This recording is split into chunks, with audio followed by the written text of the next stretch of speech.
Hello students, welcome to my wave physics class. Next question, by using only two resistance coils singly in series or in parallel, one should be able to obtain resistance of 3, 4, 12 and 16 ohms.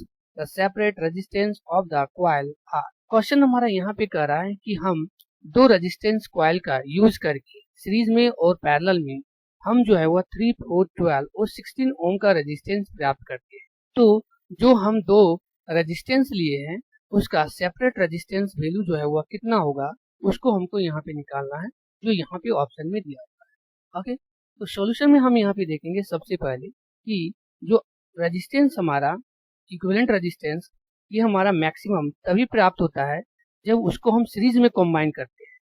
Okay, तो series में जो combine करते हैं तो उसको हम यहाँ पे लिख सकते हैं R1 plus R2।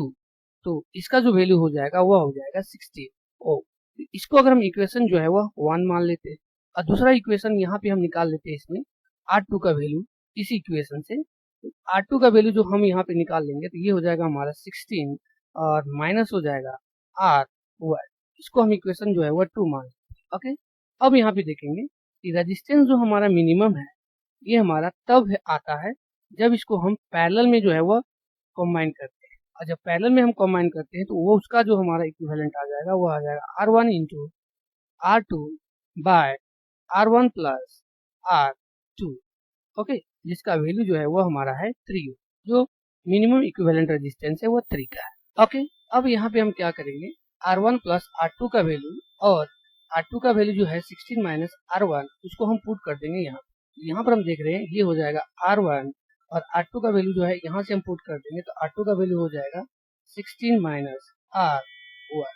Okay, R1 plus R2 का वैल्यू जो है यहाँ से हम पुट कर देंगे, ये हो जाएगा 16 इक्वल टू 3। ओके, अब इसको हम जो है क्रॉस मल्टीप्लीकेशन कर देंगे तो ये हो जाएगा R1 16 माइनस R1, ये हो जाएगा 16 3 जा 48।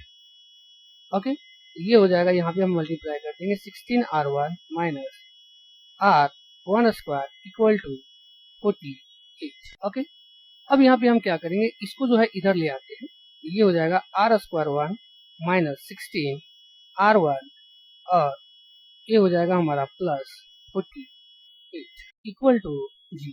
यहाँ पर हम क्या करेंगे, R स्क्वायर 1 ये हो जाएगा 12 R1 माइनस 4 R1 और प्लस 48 इक्वल टू 0। यहाँ से R1 हम कॉमन ले लेंगे तो ये हो जाएगा R1 माइनस 12 और यहाँ पे हो जाएगा 4 R1 माइनस 12 इक्वल टू 0। तो हमारे पास जो आ जाएगा R1 माइनस 4 और ये हो जाएगा R1 minus 12 equal to 0। Okay, तो आगे यहाँ पे जब हम निकालेंगे R1 माइनस 4 इक्वल टू 0 तो R1 का वैल्यू आ जाएगा वह 4 के बराबर और एक आ जाएगा वह आ जाएगा R1 माइनस 12 इक्वल टू 0। तो R1 इक्वल टू हो जाएगा वह हो जाएगा 12। ओके, तो हमारे पास जो आंसर आ जाएगा वह आ जाएगा 4 और 12। ओके, और 12 जो ऑप्शन जो है वह बी नंबर ऑप्शन जो है वह हमारा correct option. Okay, thank you all of.